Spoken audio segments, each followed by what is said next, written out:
Alors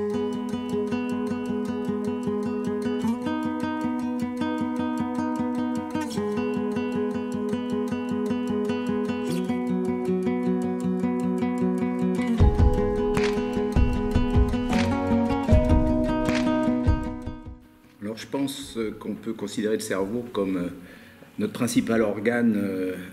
lié à l'alimentation. Parce que c'est lui qui garde en mémoire toutes les expériences alimentaires qu'on a eues avant. Et donc à chaque présentation d'une nouvelle nourriture, ou même quand on imagine qu'on va préparer une nourriture ou aller en chercher, ben c'est le cerveau qui déjà organise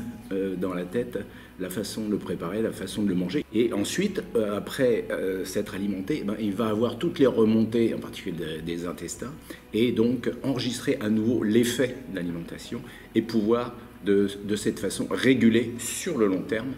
le poids, par exemple, la stature, la croissance pour les jeunes. Et le cerveau est aussi responsable de la représentation de la faim et de la soif. C'est finalement relativement compliqué parce qu'il y a au moins 7 ou 8 zones du cerveau qui sont impliquées pour arriver à cette représentation consciente de l'état de faim ou soif, alors que dans les zones les plus profondes du cerveau, et notamment au niveau de l'hypothalamus, il y a une gestion bien sûr de la faim et de la soif, mais ça se fait de façon complètement inconsciente.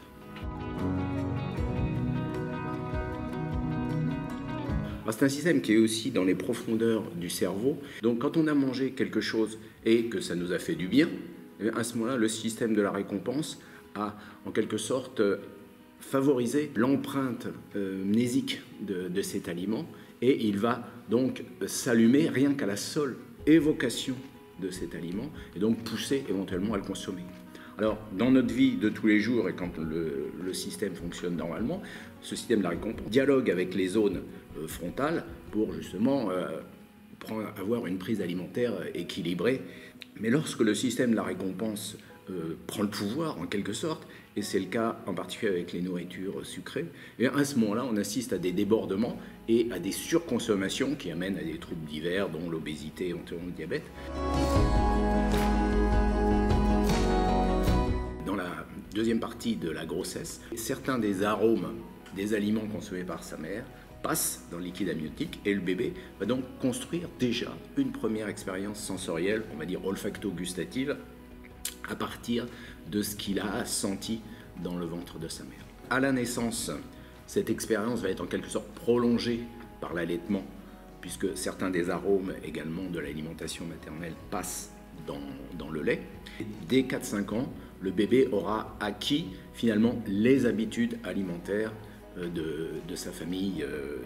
de naissance. Et puis, au cours de la vie adulte, on observe des évolutions très marquées, en particulier la préférence pour les aliments amers qu'en général les jeunes refusent et qui sont appréciés à partir de l'âge adulte.